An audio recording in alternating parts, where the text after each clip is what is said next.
सुप्रभात छात्रों, fourth semester वाले बच्चों, आपका एग्ज़ाम तो जुलाई अगस्त में होगा ही, तो आप ज़रा तैयार हो जाइए पढ़ने के लिए, है ना। और थोड़ा सीरियसली पढ़ लो, क्योंकि इसी से आपके भविष्य आपका निर्भर है इस पर ही, है ना, कि आपको किस तरह की ज़िंदगी जीनी है। तो थोड़ी सी मेहनत करिए। चलिए अब पढ़ते हैं। अभी तक जो क्लास हुई थी, अभी थोड़ा सा अस्वस्थ होने के कारण हमने आप लोगों की क्लास नहीं ली थी। तो आज आपके जो 3 क्लास हो चुके हैं, उसके अंतर्गत ये चौथा क्लास है आपका। इसके अंतर्गत हमने पहले हलंत और विसर्ग, ये हलंत तक पढ़ लिया था। आज हम विसर्ग की चर्चा करेंगे। अगर आपके एग्ज़ाम में आता है तो विसर्ग का एक उदाहरण पूछ सकते हैं, विसर्ग का चिन्ह पूछ सकते हैं, है ना।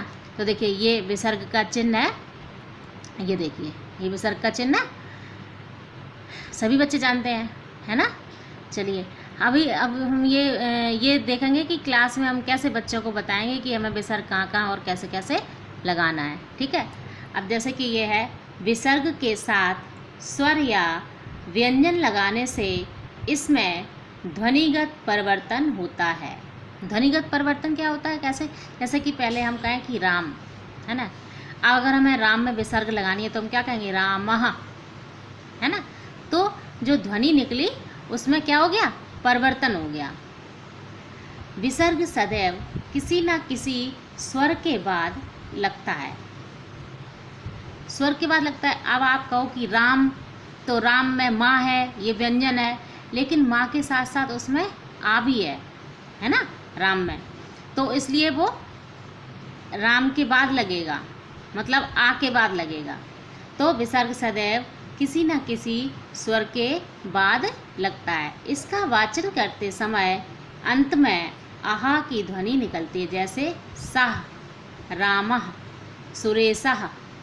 यह कभी कभी 2 शब्दों के बीच में भी लगता है।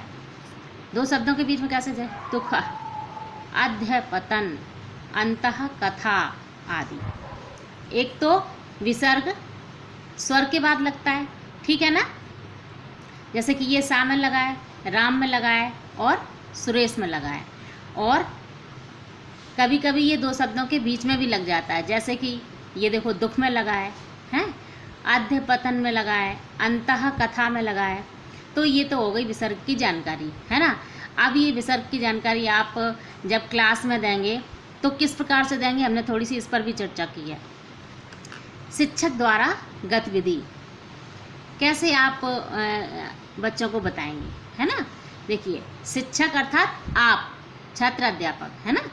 शिक्षक बच्चों के 3 समूह बनाकर उनमें से एक समूह को अनुस्वार के शब्द बोलने को कहें। मतलब जैसे कि आपकी क्लास है और क्लास को आप 3 भागों में विभाजित कर लो, है ना। 3 भागों में विभाजित करने के बाद उसके अलग अलग समूह बना दो, और एक समूह से कहेंगे कि आप हलंत वाले शब्द बताइए, आप अनुस्वार वाले शब्द बताइए। इस प्रकार से 3 समूह बनाने हैं, है ना। 3 समूह बनाकर उनमें से एक समूह को अनुस्वार के शब्द बोलने को कहें और दूसरे समूह को हलंत के शब्द। जैसे हलंत वाले शब्द कौन से, नराणाम, छात्राणाम, नरात, वृक्षात, ये सब हलंत लगे हैं इनमें। तो इन शब्दों को एक समूह इन शब्दों को बोल सकता है।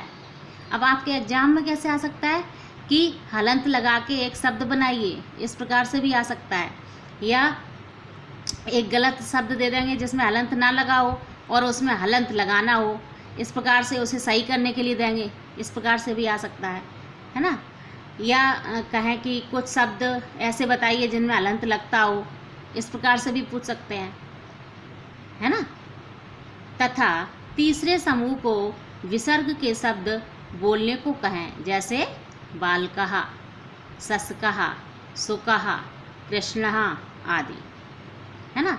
इस प्रकार से भी आप कक्षा में गतिविधि कर सकते हैं, मतलब कक्षा के बच्चों को इनके बारे में बता सकते हैं। ऐसे ही अनुस्वार के शब्द दे सकते हैं और हलंत के दे सकते हैं और विसर्ग के दे सकते हैं।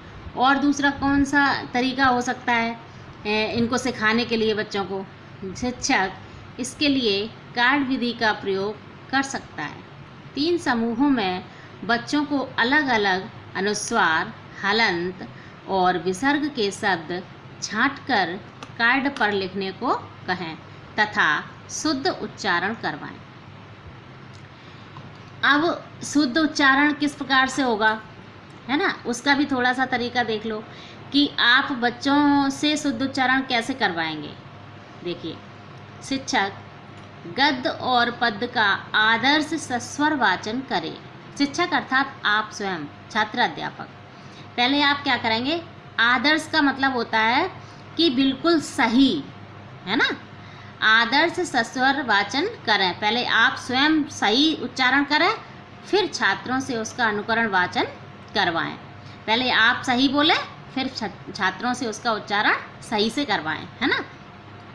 फिर छात्रों से उसका अनुकरण वाचन करवाएं। जैसे कि हम एक उदाहरण देके बताते हैं कि निम्न पद बोलकर बच्चों से अनुकरण वाचन करवाएं। जैसे कि करिष्यामि नो संगतिम दुर्जनानां, करिष्यामि सत्संगतं सज्जनानां, धरिष्यामि पादौ सदा सत्यमार्गे, चलिष्यामि नाहं कदाचित् कुमार्गे। अब इसको आप अगर सही बोलेंगे पहले, तो आप इस तरह से नहीं, एक एक लाइन बोलेंगे, करिष्यामि नो संगतिम दुर्जनानां, इस प्रकार से पहले बच्चों से बुलवाएंगे, है ना। पहले तो बच्चों को इसका अर्थ बताएंगे। करिष्यामि नो संगति दुर्जनानां, हमें दुर्जनों का साथ नहीं करना चाहिए। करिष्यामि माने नहीं करना चाहिए। नो संगतिम, दुर्जनों का मतलब बुरे लोगों का, संगतिम माने संगति, करिष्यामि माने नो माने नहीं। यहाँ नो इंग्लिश का शब्द नहीं है, ये हिंदी का, संस्कृत का है। करिष्यामि नो संगतिम दुर्जनानां, हमें दुर्जनों की संगति नहीं करनी चाहिए। करिष्यामि सत्संगतिम सज्जनानां, हमें सत माने अच्छी, अर्थात हमें सज्जनों की संगति में रहना चाहिए, मतलब सज्जनों की संगति हमें करनी चाहिए। करिष्यामि माने करनी चाहिए, सज्जनानां माने अच्छे लोगों की, सत्संगति माने अच्छी संगति में रहना चाहिए। धरिष्यामि पादो सदा सत्य मार्गे, धरिष्यामि माने रखना चाहिए, पादो माने पैर, सदा सत्य मार्गे, अर्थात हमें हमेशा सत्य मार्ग पर ही पैर रखना चाहिए। सदा माने हमेशा, सत्य मार्ग पर ही पैर रखना चाहिए। धरिष्यामि माने रखना चाहिए, पादो माने पैर, सदा माने हमेशा, सत्य मार्ग माने सही मार्ग पर, हमें सही मार्ग पर सदा पैर रखना चाहिए। चलिष्यामि नाहं कदाचित् कुमार्गे, चलिष्यामि नाहं सदाचित् कुमार्गे, बुरे मार्ग पर, कदाचित माने कभी भी, नहीं करना चाहिए, नहीं चलना चाहिए। ना अहम चलिष्यामि, ना अहम माने मुझे नहीं चलना चाहिए, कहाँ? कुमार्ग पर, है ना। तो बच्चों को पहले तो आप पढ़ाइए, मतलब आदर्श वाचन करवाइए, फिर अनुकरण वाचन करवाइए।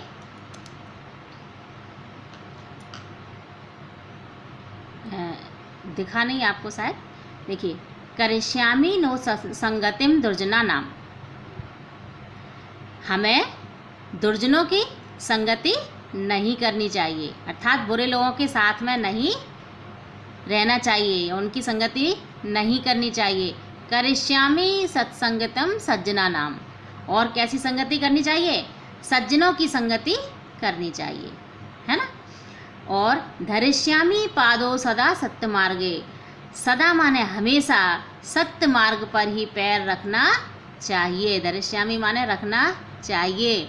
चलिष्यामि नाहं कदाचित् कुमार्गे, और कभी भी कुमार्ग पर मतलब बुरे मार्ग पर नहीं चलना चाहिए। चलिष्यामि माने चलना चाहिए।